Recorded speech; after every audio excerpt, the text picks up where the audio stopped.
at all these young people.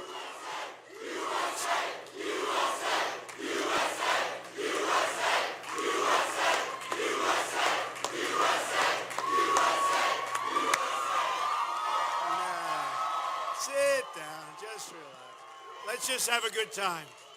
I look forward to this. I'm getting tired of the 15, 20,000 people. Thank you. We wanted to do a beautiful, nice, small, tight room with young, look at you people. Beautiful people. Beautiful people. Incredible future. And we're going to have jobs for you when you get out of college, okay? You don't have them right now. We had a very bad jobs report. We're going to have big, big jobs where you have lots of choice, okay? So I'm really happy to be back here. I love you too.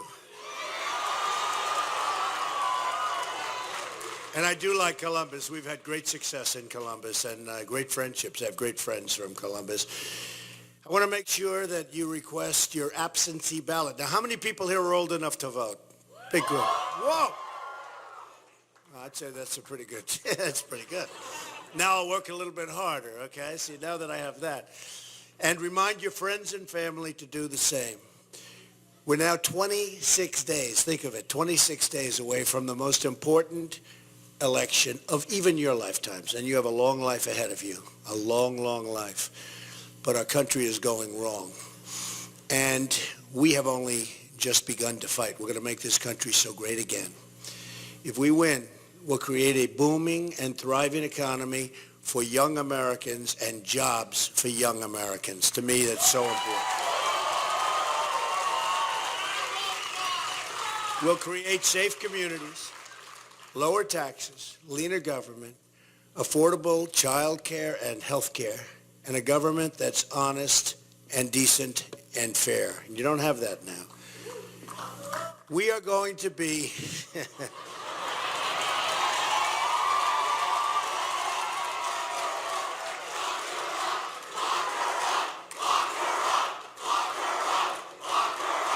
Oh, boy.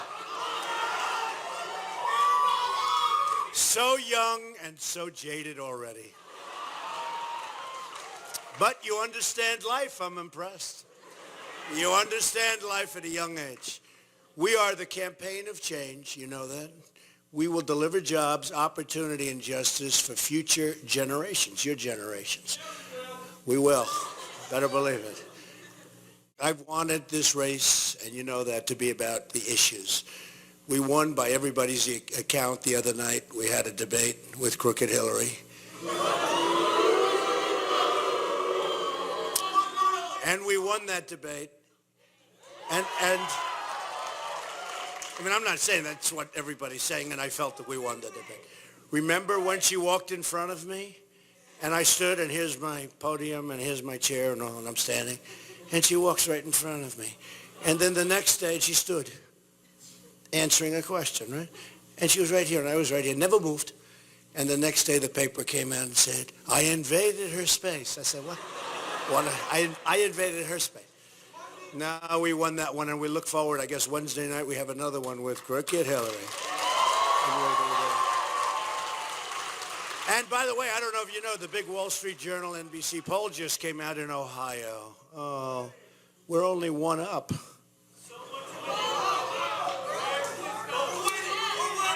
You know? No, you know what? And I say that kiddingly, we're one up. And we got very unfairly battered by people. I have no idea who these people are. I've been battered by people that I have no idea who they are. But we're one up in the NBC Wall Street Journal poll, which never treats me good. So we're one up in Ohio, and it just came out in North Carolina. We're one up also. We're doing well. And she spent a fortune on ads, fortune, here in North Carolina, just an absolute fortune. And, you know, I'll tell you what, we're going to have some big surprises. This is going to be Brexit all over again, except even bigger numbers. The Clinton campaign has refused to discuss the issues. In fact, the WikiLeaks just came out today. She's got no core. Her people are saying, what's her core? What's she talking about? What's a core? I have a core. You know what it is? Make America great again. That's my core. Instead,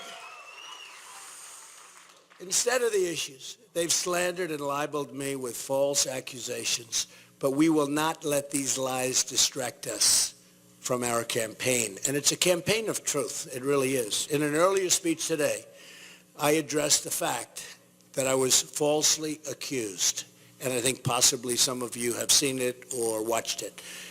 It's a disgraceful thing that you can be on the front page of the failing New York Times, and it is a failing newspaper. It's third-rate people, I'm telling you, third-rate bad people, sick people.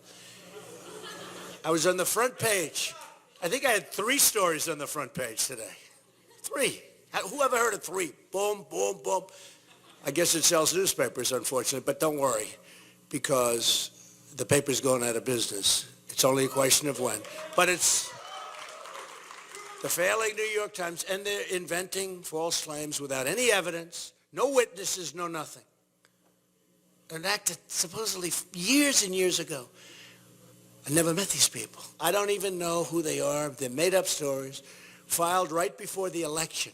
Right before the election. I wonder if that had anything to do with this, right? It's a disgrace. I really mean it's a disgrace. I want to talk about policies affecting our lives, but I did want to mention that we did spend some time talking about that today. It just came out. And the sad part is we don't talk about WikiLeaks because it's incredible, but WikiLeaks just came out with a lot of new ones. And it would be wonderful if these very dishonest people back there would talk about it. It would be wonderful. It would be wonderful. They don't want to talk about it because they want her in there because they perpetuate. But these are very, not all, but a big percentage. Very dishonest people.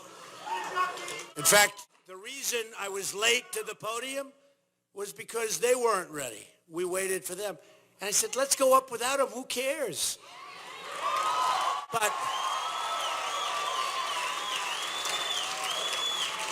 But my people said, no, we should wait till the press is. So I'm sorry to keep you waiting, but it's their fault, not mine. Right now, our government has been taken hostage by global special interests that will stop at nothing to drain every last ounce of wealth from this country for their personal benefit. You're going to see it. The greatest weapon wielded by crooked Hillary is the media. That's what she got. She got nothing else. Believe me, there's nothing there. She couldn't even pass her bar examination in Washington, D.C., okay? I don't know if you know that, okay? Hillary Clinton failed her bar examination in Washington, D.C. She got nothing going. The WikiLeaks emails show that the Clintons and the corporate media are one and the same. They collaborate and they conspire together.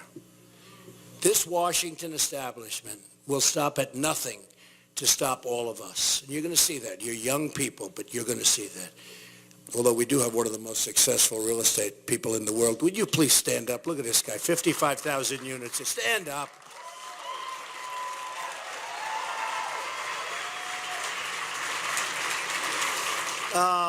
Great real estate man, actually. One of the best in the country. It's good. And from these parts. It's very good. I'm proud of you. These are the people who have given us decades of endless wars, producing only death and bloodshed, but no victory. What a victory. Can you imagine Douglas MacArthur? Can you imagine General Patton in their grave, right? Spinning. Look, he's going like this, spinning. They can't believe it.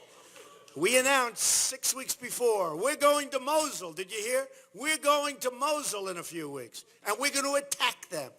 Whatever happened to the old adage, like, you sort of do it like, don't tell everybody. You do it, let's talk about the victory after. They're going to Mosul. They want to go to Mosul to get the leaders of ISIS because they say they're in Mosul. But they announced that they're going there for the last 3 weeks. So the leaders, they're smart. They left. They're gone. Oh, these people. We have some real beauties. Our president is incompetent. I will tell you that. He is grossly incompetent. These are the same people, although all he likes to do is campaign. Why isn't this guy working on jobs? He's campaigning all the time. He's campaigning or playing golf. He plays more golf than if you were on the PGA Tour. These are the same people who have flung our doors open for radical Islam, putting us on the same path to France and to multi-generational struggles with violence and extremism embedded in our communities. You see what's happening. Take a look at France. Take a look at Germany. Take a look at certain parts of Sweden. Take a look at areas. You don't want to go there. These are the people who've allowed violent international cartels to invade our country and prey on our most vulnerable citizens. And they are vulnerable. Victims like Marilyn Ferris, raped by an illegal immigrant with a lengthy criminal record and beaten to death viciously with a hammer, wasn't supposed to be in our country. Should never have been. They didn't want to put them out. These are the people who have let our drugs pour, and let just drugs. Drugs are pouring into our country from the southern border, and they're poisoning our children. Hopefully they're not poisoning you. Stay away from drugs, stay away from alcohol, and stay away from cigarettes. I always tell my kids, no drugs, no alcohol, no cigarettes. Ivanka said to me when she's like 5, she didn't even know what I was talking about. She said, Dad, you're driving me crazy with that. But every time they went, no drugs, no alcohol, no cigarettes. So you just remember that. Puts you at a big, big, big disadvantage. You get hooked. If you get hooked, it's hard to get unhooked. Puts you at a big disadvantage. So just remember, maybe that's the thing you'll learn or remember most from what I'm going to say, okay, if you want to know the truth at your age. These are the people who emptied the jobs out of Ohio, Pennsylvania, Michigan, North Carolina, and all of our states, so many of our states, and shipped them to Mexico and other countries. The political powers trying to stop us are the people who have stripped these jobs right out of our inner cities, trapped millions of African American and Hispanic Americans in impoverishment. I mean, they're impoverished. You have to see these inner cities, and you've seen them. You've seen them. They're crime-besieged neighborhoods, and left 70 million American women and children in poverty or near the brink of poverty. At the center of this assault on American prosperity is the Clinton campaign. These are her ideas. They want to do it. They've been running the inner cities, the Democrats, and the Democrat ideas for up to 100 years, and even more than that. Unbroken. Guess what? It's not working. And it's very unfair to the people that have to live there and be shot when they walk to the store. And all of the things that you read about and watch every night on television. They don't work for you. They don't work for America. They work only for themselves. These are the people we're talking about, including foreign government and foreign actors. Hillary Clinton is a criminal who destroyed 33,000 emails after a congressional subpoena was issued. Can't do that. She's a criminal. She's a criminal. You get a subpoena from the United States Congress, and you say, get rid of those emails. 33,000 emails were deleted and acid washed. Nobody even heard of it. They were bleached. It's a very expensive process. People don't use it because it's too expensive. She used it. And then she hammered her phones, right? Anybody get rid of your cell phone? Anybody ever hammer it? Anybody hammer it? Anybody? No? Good. That means we have all honest people in here. She ignored hundreds of requests for security in Benghazi, causing the death of 4 brave Americans. And then she lied to the face of grieving parents about the reason for the attack. You remember that. She defended a man who violently and viciously raped a 12-year-old girl by horribly smearing and blaming the victim. And then she laughed about getting the rapist off the hook. You've seen the tape. She was laughing. She thought it was funny. The guy who raped a 12-year-old girl. Speaking in secret to a foreign bank, Hillary pledged her support for open borders. That means tens of millions of new foreign workers to compete against you for your jobs, your wages, your future. She's selling out the future of young Americans of all backgrounds to enrich her donors. We won't let that happen. We're not going to let it happen. Hillary and her special interest allies want to keep children in our inner cities trapped in failing schools. Under a Trump administration, disadvantaged children will be able to attend the public, private, charter, or magnet school of their choice. Under President Obama and Hillary Clinton, it's very important.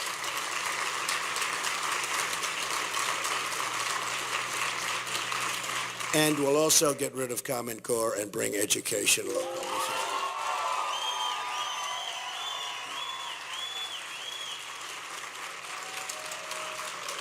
Under President Obama and Hillary Clinton, the national debt has almost doubled. $20 trillion national debt is a weight around the future of every young person in this country and every young person, sadly, in this room. It would require $120,000 from every millennial in the country to pay it off. Anybody have $120,000? We'll make a good, how about 50? How about 20? How about 2?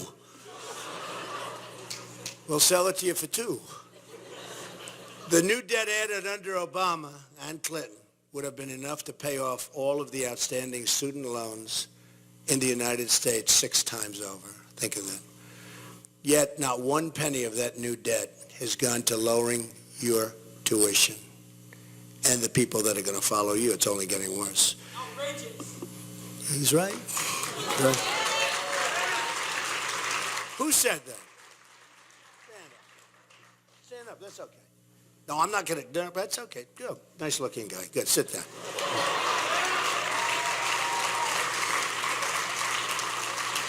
We made him a little nervous when I said stand up. He's a good guy. The share of 16 to 28-year-olds not in the labor force has increased to 45% during the Obama administration. Tremendously bad things are happening. In the Trump administration, we will work every day to make America great again for everybody, including millennials.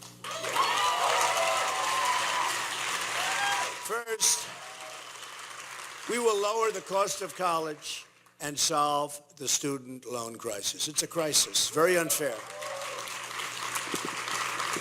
The biggest crisis is you graduate, you do well from great colleges, like where we are right now, great colleges. But you graduate, you do well, you're proud of yourself, your parents are proud of you, there are no jobs. There are no jobs, no good jobs. Tuition at public four-year institutions was 40% higher in the last school year than it was 10 years ago. In all, Americans owe $1.3 trillion in their student loans. Think of that, $1.3 trillion. More than auto loans, credit card debt, home equity. I mean, nationwide, you're talking about the biggest factor. Students should not be asked to pay more on their loans than they can afford. And the debt should not be an albatross around their necks for the rest of their lives. And that's what it is. We're going to work that out. We're going to work it out, folks. We're going to work it out. It'll be a negotiation. You know that. Everything's a negotiation, but the art of the deal. We're going to work it out. We're going to work it out big league. But it's very unfair. You graduate, you graduate from college and you're starting with like an anchor around your neck. No good. It's no good. Not fair. That's why under my student loan program, we would cap repayment for an affordable portion of a borrower's income 12.5%. We'll cap it. That gives you a lot to play with and a lot to do.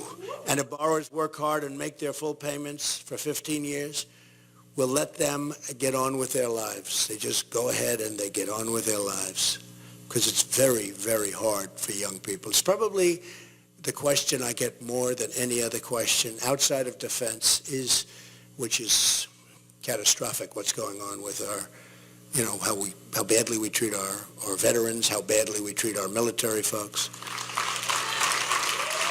But I get asked so much about student loans and student debt. Young Americans deserve the same deal as federal workers. So we will equalize treatment so everyone can start saving for their families and retirement by the time they're 15 years out of college. So start counting, 15 years. In addition, I will take steps to push colleges to cut the skyrocketing cost of tuition. It's happening. It's happening. Very unfair.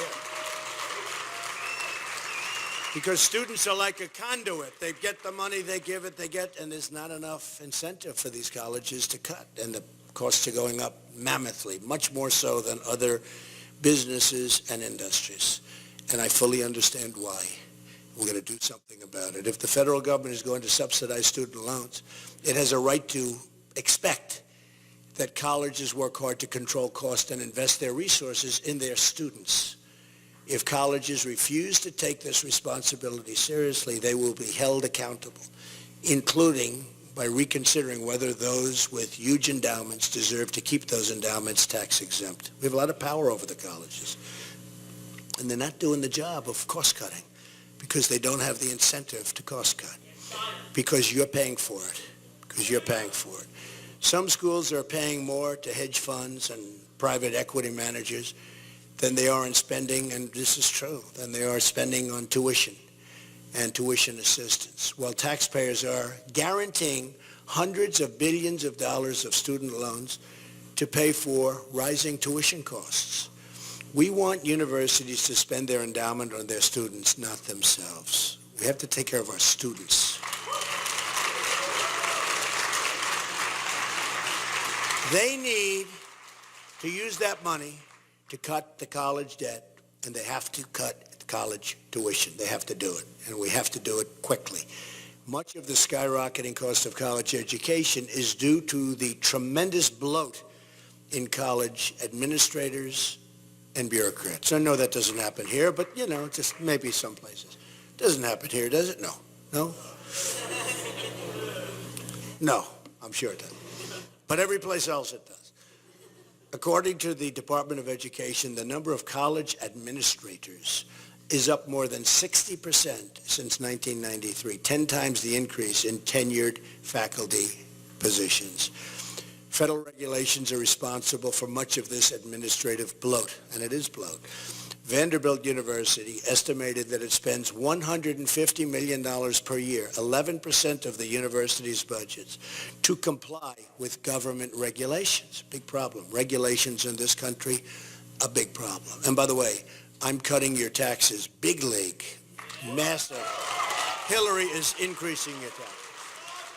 So when you get out and when you get those good jobs, you're also going to be paying, if I'm president, a lot less taxes. She's going to increase your taxes very substantially. As president, I will immediately take steps to drive down college costs by reducing the unnecessary cost of compliance with federal regulations so that colleges can pass on the savings to students in the form of lower tuition. I will also make it a priority to protect students' rights to free speech on campus. Do you want free speech? Does everybody?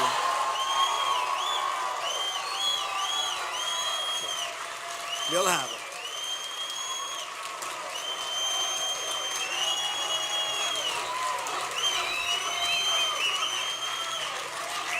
Wow. Wow. You like that more than the lower cost. I mean, that's impressive, right? What's going on? That's pretty cool. That's pretty, you know why? He just said it. You know why? Because what? Say it again. That's a pretty great statement. Pretty good. Hey. Do you want to be my speechwriter? I think that would be good. That's very good. That's very, very good. That's true. We love America. We want our country to be healthy again. We want to make America great again. That's been our whole theme, and we want to do that. But that's really well said, I want to tell you. Stand up. Let me see you. Wow. Good. What is that you're wearing? Turn around. Show the press. They won't cover it if it's negative on Hillary.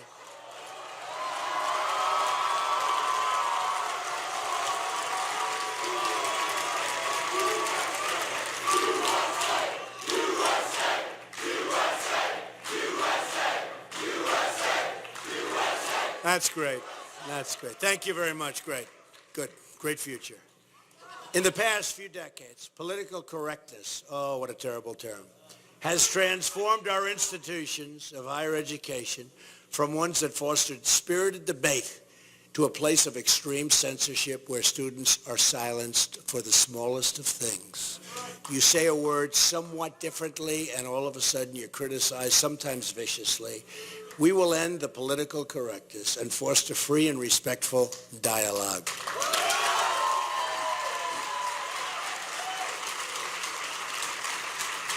We also have to recognize that traditional four-year degrees and programs are not the only path to a good job and a good career. We understand that. We will fully support schools that allow people to learn skills and practice a trade so young people can have access to the education that's right for them. For instance, when I was in school, we had some students that were horrible students.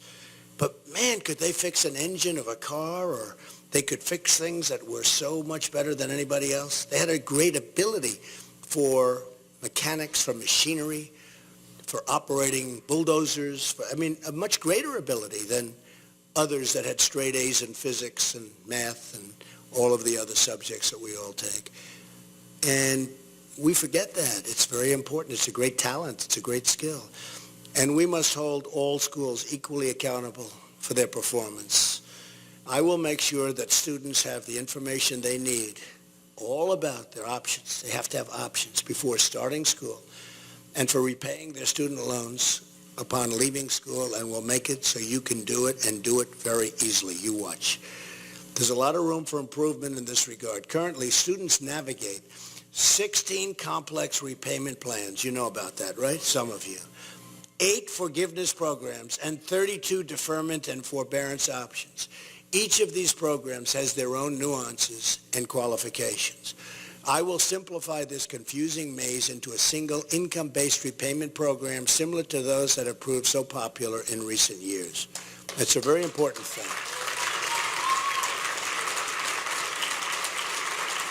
Very important.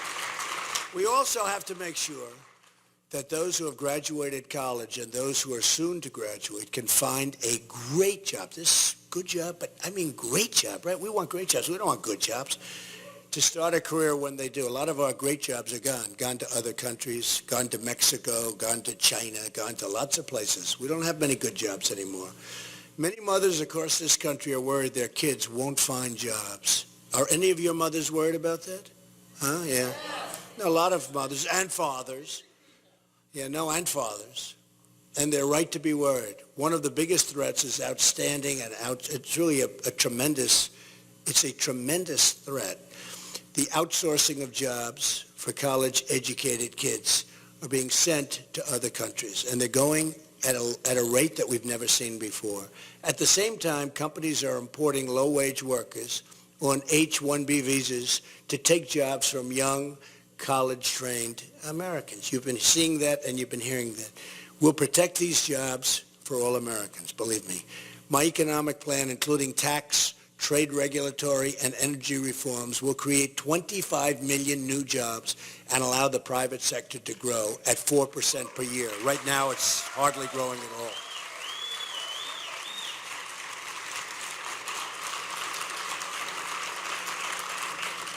Crooked Hillary Clinton is going to increase taxes incredibly, unbelievably, a tremendous amount, while we cut taxes massively.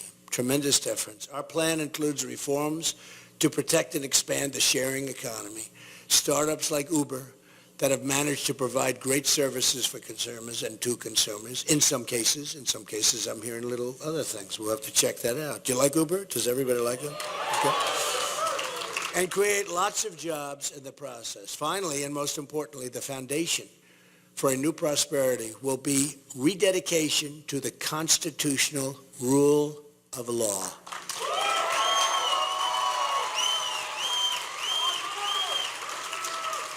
A vote for me is a vote for change, and a vote for me is really a vote for you. Together, we will make America so strong. We will make America so powerful and so rich. Together, we will make America great again. And I want to thank you, and God bless you. You are amazing young people. Amazing young people. Keep up.